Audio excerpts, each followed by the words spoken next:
This is the story of how my village survived Ebola.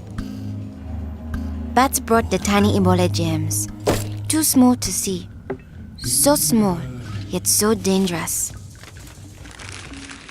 Without realizing, Grandfather rubbed a little blood in his eye. Ebola germs came into his body.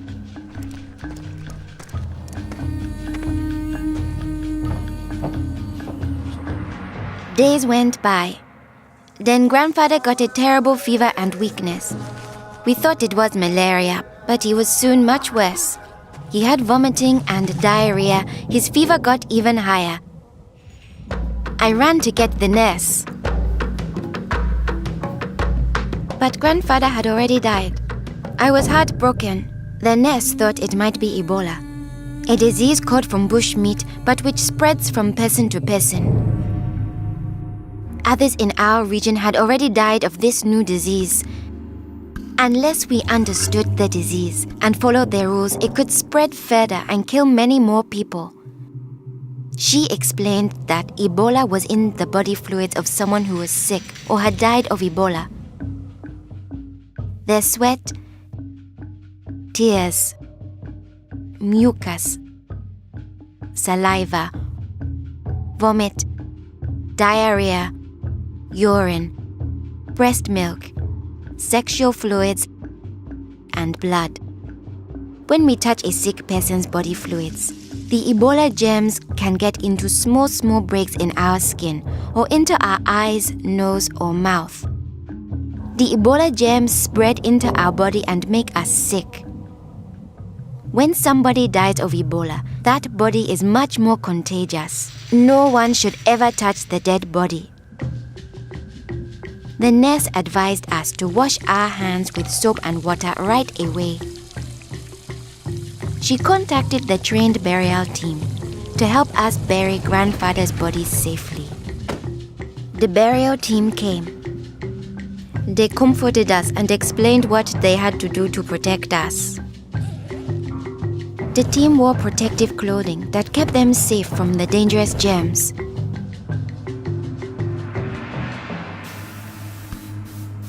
They sprayed Grandfather's room and his body with chlorine to destroy the Ebola germs. They put his body safely away in a bag. To prevent the spread of Ebola, no one could touch the body of anyone who had died with signs of the disease. They also burned his mattress, bedding, and clothes, anything that might have his germs. All these actions made us safer. It was too great a risk to follow all our traditions, but we still honored Grandfather in the time of Ebola. Our chief gathered all the villagers together after Grandfather's death.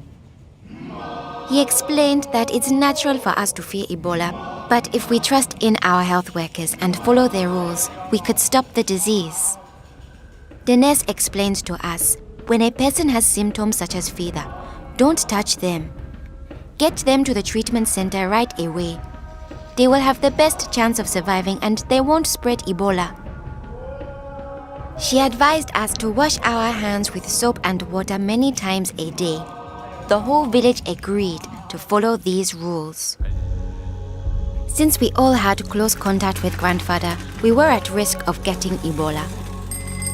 We had to stay home. A health worker visited us every day to see whether we had fever or signs of sickness.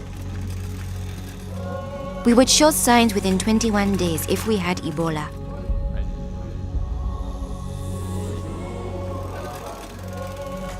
Many days passed, and I thought we would all stay healthy.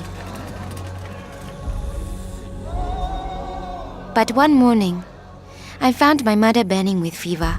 I knew I couldn't touch her. She was now contagious. My father came in.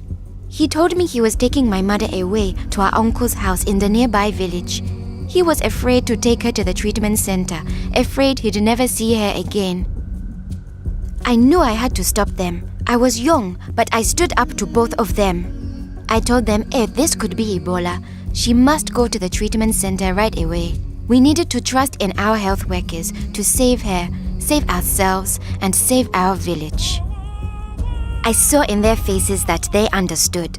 Running away would only lead to more death and suffering. My mother tested positive for Ebola. They found her a bed. At first, the health workers looked scary, but I knew they wore the suits to protect themselves, and inside they were normal people like the nurse. They took good care of my mother. They gave her fluids, medicine, and food, and helped her body stay strong to fight Ebola. I missed my mother very much, but I could still talk to her on the phone. Sadly, some people in my village didn't survive, but my mother got better day by day. Soon, we were able to see her from a safe distance. One day, the nurse announced that my mother would live. Now we were safe to hug and kiss her. It was a day to celebrate. Our village followed their rules. We trusted our health workers, brought us sick for care right away, called for the safe burial team when one of our people died, and we always wash our hands with soap and water.